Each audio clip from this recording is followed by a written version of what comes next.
नमस्कार. आज आपण माळशिरस येथील यादव पेट्रोलियम या ठिकाणी आहोत. आपल्याबरोबर यादव पेट्रोलियमचे मालक अमोल यादव आहेत.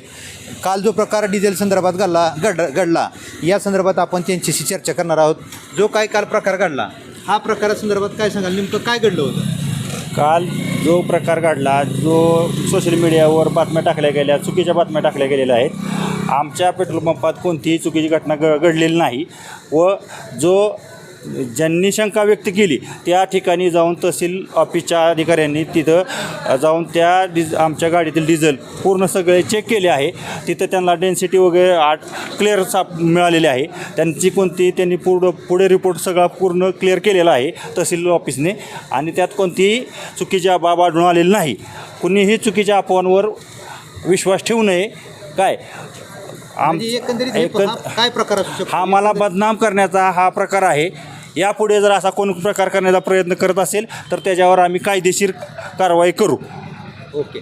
एक ग्राहक म्हणून तुम्ही काय सांगाल, किती दिवसापासून तुम्ही यांना ओळखता किंवा या पेट्रोल पंपावरती डिझेल पेट्रोल टाकता तुम्ही? मी पंप चालू झाल्यापासून पहिल्यापासून काम चालू असतानाच मी तेव्हापासून डिझेल घेतोय. बरं. आजपर्यंत मला कधी काय तक्रार आली नाही. मी रोज 10,000चं डिझेल घेणारा माणूस आहे. आपल्याकडे JCB आहे, ट्रॅक्टर आहे, 4 व्हीलर आहे. बरं. रोजचे रोज त्याला मी सकाळी शंका आली का तुम्हाला? आतापर्यंत कधीच काय शंका आली नाही आणि मी रोज सकाळी घेतो. एकही दिवशी मी दुसऱ्या पंपावर जात नाही आत्तापर्यंत. मला एकदाही अजून शंका जाणवली नाही अशी काय.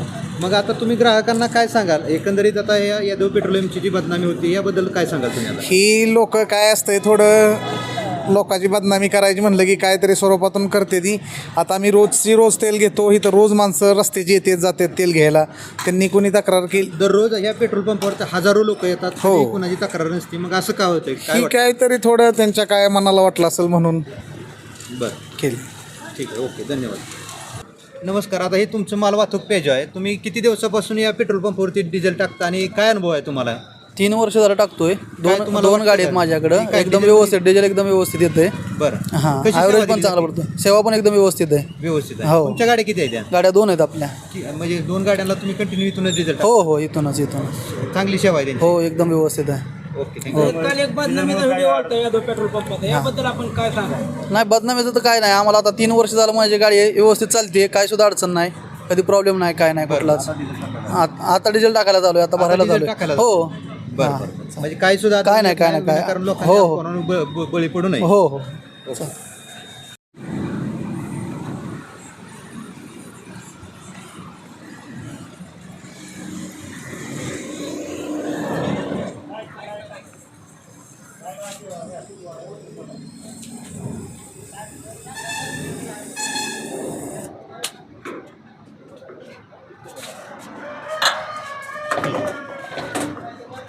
तुमची तरकारीला गाडी असते का?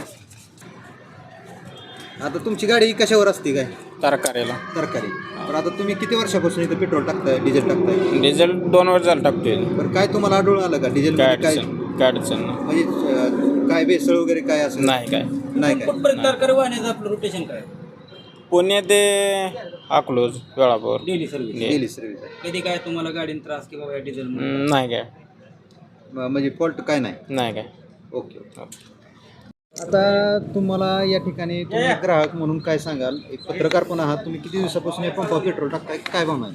तसा पंप इथं झालेला आहे यादव पेट्रोलियम. हां. तेव्हापासून मी माझ्या गाडीमध्ये पेट्रोल टाकत आहे. बरं. आणि बऱ्याच वेळा दुसरीकडे न पेट्रोल टाकता मी यादव पेट्रोल पंप येथे पेट्रोल टाकत आहे. तर मी भरपूर प्रमाणात इथंच पेट्रोल टाकतो, कारण इथलं सर्व्हिस, कामगाराचं बोलणं, सर्व्हिस आणि या पेट्रोलमध्ये कोणतीही मला भेसळ आढळून आलेली नाही. बऱ्याच ठिकाणी डेसेंटी दिसते, कमी असते, पण ह्या पंपाची कायम डेसेंटी व्यवस्थित आहे. त्यामुळे ते कोणत्याच प्रकारचं काय आढळून येतं. मी स्वतः पत्रकार क्षेत्रात काम करत आहे, त्यामुळे माझ्या पूर्ण लक्षात असतं की बाबा कुठल्या पंपावरती काय आहे. तसं या यादव पेट्रोल पंपावरती कधीच काय असं 2 नंबर आढळून आलेलं नाही मला. ओके, धन्यवाद.